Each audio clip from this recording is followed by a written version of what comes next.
Hi friends, welcome to Srikanth Mototech. Friends, recent డేస్లో Honda నుంచి Livo 110cc మార్కెట్లో పెద్దగా కనిపించలేదు. ఈవెన్ అది మ్యానుఫ్యాక్చరింగ్ తగ్గో లేకపోతే స్టాక్ అవైలబుల్గా లేకో తెలియదు, కానీ నేనైతే చూసి చాలా రోజులు అవుతుంది. రీసెంట్గా నేను విజిట్కి వెళ్ళినప్పుడు హోండా లివో కనిపించింది. వెంటనే ఎవరైతే హోండా లివో గురించి అడిగారు చూడండి, వాళ్ళ కోసం డెడికేటెడ్గా ఈ వీడియో అయితే చేస్తున్నాను. వీడియో ఎక్కడ స్కిప్ చేయొద్దు, లాస్ట్ వరకు చూడండి. అండ్ అలాగే గైస్, కొత్త వాళ్ళు మన ఛానల్ చూస్తుంటే మీరున్నారన్న ధైర్యంతో నేను వీడియోస్ అయితే చేస్తూ ఉంటాను. సో మీ సపోర్ట్ చాలా అవసరం. మనం 73,000 మంది సబ్స్క్రైబర్స్ దగ్గరలో ఉన్నాం. 1,00,000 మందికి రీచ్ అవ్వాలి. సో ప్లీజ్ గైస్, సపోర్ట్ చేస్తారని ఆశిస్తున్నాను. హోండా లివో గురించి మాట్లాడుకున్నట్లుగా అయితే దీని యొక్క ఆన్ రోడ్ ప్రైస్ ఎంత ఉంది, ఎలాంటి కేటగిరీ పీపుల్స్కి ఇది యాప్ట్గా సూట్ అవుతుంది, ఎంత మైలేజ్ ఆఫర్ చేస్తుంది అనే దాని గురించి మాట్లాడతాను. అన్నిటికంటే ముఖ్యంగా హోండా లివో ఇంజన్ గురించి మాట్లాడుకుందాం. దీంట్లో 109.51cc ఇంజన్ అయితే ఉంది.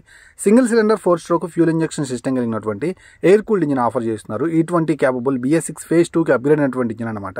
9.3 Nm టార్క్, అలాగే 8.6 bhp పవర్ని ప్రొడ్యూస్ చేస్తుంది. కిక్ అండ్ సెల్ఫ్ స్టార్ట్ తోటి వస్తుంది. 163 mm గ్రౌండ్ క్లియరెన్స్ తోటి ఆఫర్ చేస్తున్నారు.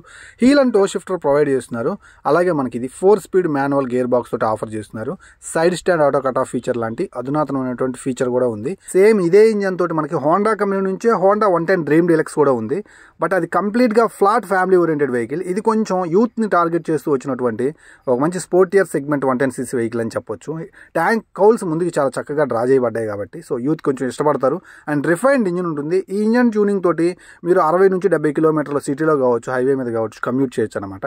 ఇక స్పెక్స్లో భాగంగా హాలోజన్ బల్బ్ సెటప్ తోటి main head lamp, side indicator, clear lens indicator offer చేస్తున్నారు. వైజర్ కూడా కొంచెం చూడటానికి బాగుంది. ఫ్రంట్ లుక్ అయితే మాత్రం హోండా లివో కొంచెం మంచిగా అయితే కనిపిస్తూ ఉంటుంది అనమాట.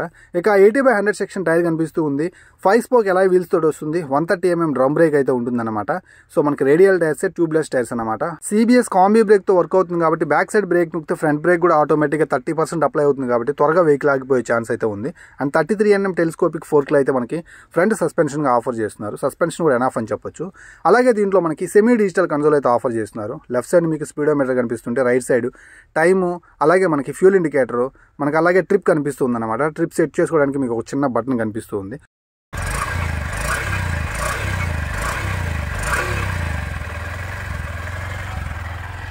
ఫ్రెండ్స్, విన్నారు కదా ఇంజన్ యొక్క రిఫైన్నెస్. హోండా నుంచి ఆల్మోస్ట్ ఇదే ఇంజన్ సౌండ్ అయితే మీరు ఆల్మోస్ట్ వినే ఉంటారు.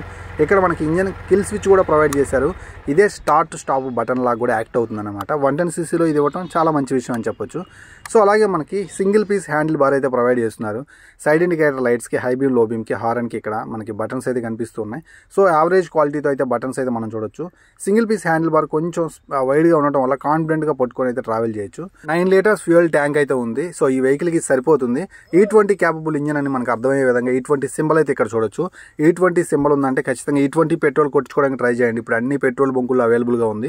సో ఎందుకంటే కొంచెం ఇంజన్ హెల్దీగా ఉంటుంది, మంచి మైలేజ్ కూడా రావడానికి మనకు అవకాశం అయితే ఉంటుంది. ఇప్పుడు మీరు ఈ వెహికల్ని సైడ్ ప్రొఫైల్ నుంచి చూస్తున్నారు కదా, గ్రాఫిక్స్ ఎలా ఉందో లెట్ మీ నో కింద కామెంట్ సెక్షన్లో కామెంట్ చేయండి. Black and blue colour, white colour striking అయితే మాత్రం ట్యాంక్ కౌల్ వరకు అయితే ఎక్స్టెన్షన్ చేయడం జరిగింది. సో కాంప్రమైజ్ అవ్వకుండా హోండా 110 డ్రీమ్ డీలక్స్ లాగా హోండా లోగో మనకి 3D ఎంబ్లమే ఇచ్చారు. అండ్ ఇలా గ్రాఫిక్స్ ఉండటం వల్ల చూడటానికి సైడ్ నుంచి కొంచెం లుక్ ఇంప్రూవ్ అయిందని చెప్పొచ్చు. సో దీంట్లో మనకి ఫ్లాట్ గ్రే కలర్ ఒకటి ఉంటుంది, అది అంతగా నాకు నచ్చలేదు. కానీ ఇంకొకటి మీకు ఆల్రెడీ చూపించాను, మనకి యాష్ కలర్ అయితే ఉంటుందన్నమాట. బ్లాక్ కలర్ మీద డీసెంట్గానే ఉంది. అండ్ సీట్ అయితే సింగిల్ సీటు, లాంగ్ సీట్ అయితే ప్రొవైడ్ చేస్తున్నారు. గ్రాబ్ రైల్ కూడా పక్కాగా ఉందన్నమాట. సో ఫ్యామిలీకి చాలా చక్కగా ఉంటుంది. అండ్ కొంచెం యూత్ ఓరియంటెడ్ మైండ్ సెట్ ఉన్న వాళ్ళు ఫ్యామిలీకి కూడా యూస్ చేసుకోవాలంటే 110cc నాకు తెలిసి మార్కెట్లో ఇదే వన్ ఆఫ్ ది చాయిస్ అని నా ఒపీనియన్. 790 mm సీట్ హైట్ తోటి వస్తుంది కాబట్టి 5.5 ఉండేవాళ్ళు కూడా సీట్ని ఈజీగా యాక్సెస్ చేయొచ్చు అనమాట. అండ్ లేడీస్ కూడా ఈజీగా కూర్చోవచ్చు. Back side tail lamp halogen bulb setup తోటే ఆఫర్ చేస్తున్నారు. సైడ్ ఇండికేటర్ లైట్స్ కూడా మనకి హాలోజన్ బల్బ్ సెటప్ తోటే ఉన్నాయి.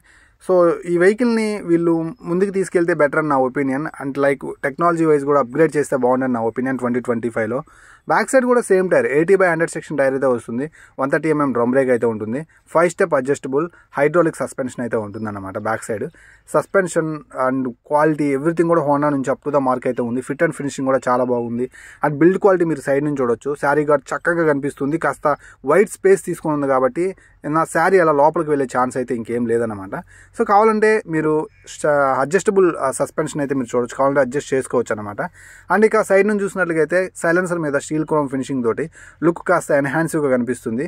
ఈఎస్పీ ఎన్హాన్స్డ్ స్మార్ట్ పవర్ అనేటువంటి టెక్నాలజీ తోటి వర్క్ అవుతుంది కాబట్టి మనకు కాస్త బెటర్ మైలేజ్ అయితే మనం దీని నుంచి అయితే చూడొచ్చు అనమాట. సో లో రోలింగ్ రెసిస్టెంట్ టైర్స్ యూస్ చేస్తున్నారు కాబట్టి ఎవ్రీ డ్రాప్ ఆఫ్ ఫ్యూయల్ మీరు ఖచ్చితంగా కూడా ఈ టైర్స్ మైలేజ్లోకి అయితే కన్వర్ట్ చేస్తాయి. ఫీమేల్ ఫుట్ రెస్ట్ అయితే మీరు చూడొచ్చు. చైన్ కూడా క్లోజింగ్ ఉంది కాబట్టి పెద్ద సర్వీసెస్ అయితే ఏం తీసుకోదన్నమాట. శారీ గార్డ్ అయితే మాత్రం ఆల్మోస్ట్ SP 125 కూడా మనం ఇదే చూడొచ్చు అనమాట. అంతా ఓకే, ఫీమేల్ ఫుట్ రెస్ట్ కూడా బాగానే ఉంది. కానీ కాకపోతే పిలియన్ ఫుట్ రెస్ట్ అయితే మాత్రం ఎప్పటి నుంచో ఇలాగే రౌండ్ షేప్ అయితే ఆఫర్ చేస్తూ ఉన్నారు. ఇది అంత వర్త్ కాదని నా ఒపీనియన్. ఇది ఒకటే కాదు, అలాగే మిర్రర్స్ కూడా హోండా యాక్టివా దగ్గర నుంచి కోర్స్ హార్నెట్ కూడా సేమ్ మిర్రర్స్ అయితే ఇచ్చేస్తున్నారు అనమాట. సో ఒకటే మిర్రర్స్ అన్నిటికీ వాడేస్తున్నారు. ఇవి కొంచెం డ్రాప్ చేసి కాస్త ఏ వెహికల్కి తగ్గటువంటి ఆ వెహికల్ ఎర్గనామిక్స్ సంబంధించినటువంటి ఎక్విప్మెంట్ వేస్తే బాగుండని నా ఒపీనియన్. అలాగే ఈ వెహికల్ టెక్నాలజీ వైజ్ కూడా 2025లో కొంచెం ముందుకు తీసుకెళ్తారని ఆశిస్తున్నాను. సో మారుతున్న రోజులను బట్టి సో వెహికల్ కూడా మారాలని ఎవరైనా కోరుకుంటారు కాబట్టి. సో మనందరి సబ్స్క్రైబర్స్ వైపు నుంచి ఈ కొన్ని రిక్వెస్ట్ అయితే మాత్రం ఈ వీడియో ద్వారా నేనైతే ఈ వీడియోలో మాట్లాడటం అయితే జరిగిందనమాట. ఫైనల్గా హోండా లివో అయితే ఎవరైతే కొంచెం యూత్ మైండెడ్ అయి ఉండి ఫ్యామిలీకి కూడా యూస్ చేసుకుంటూ ఫస్ట్ ఒక కొత్త జాబ్లో చేరిన వాళ్ళు బైక్ మనల్ని పోషించాలనే ఉద్దేశంతో ఒక వెహికల్ చూస్తున్నట్లయితే సో యూత్ మైండెడ్ కూడా చంపుకోకుండా Honda Livo 110cc one of the best sportier small sportier vehicle అని చెప్పొచ్చు అనమాట. సో మంచి మైలేజ్ కూడా వస్తుంది, రఫ్ అండ్ టఫ్గా యూస్ చేయకుండా డీసెంట్గా వాడుకున్నట్లయితే.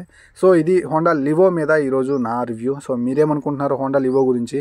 ఒకవేళ మీరు వాడుతున్నట్లయితే మీ జెన్యూన్ ఓనర్షిప్ రివ్యూని కింద కామెంట్ సెక్షన్లో కామెంట్ చేయండి. సో కొత్తగా కొనే వాళ్ళకి కూడా యూజ్ అవుతుందని నేను అనుకుంటున్నాను. వీడియోని లైక్ చేసి అలాగే మన ఛానల్ సబ్స్క్రైబ్ చేసి చూస్తున్నారని ఆశిస్తున్నాను. మరో మంచి వీడియోతో మళ్ళీ కలుస్తున్నాను. సెలవు, బై బై.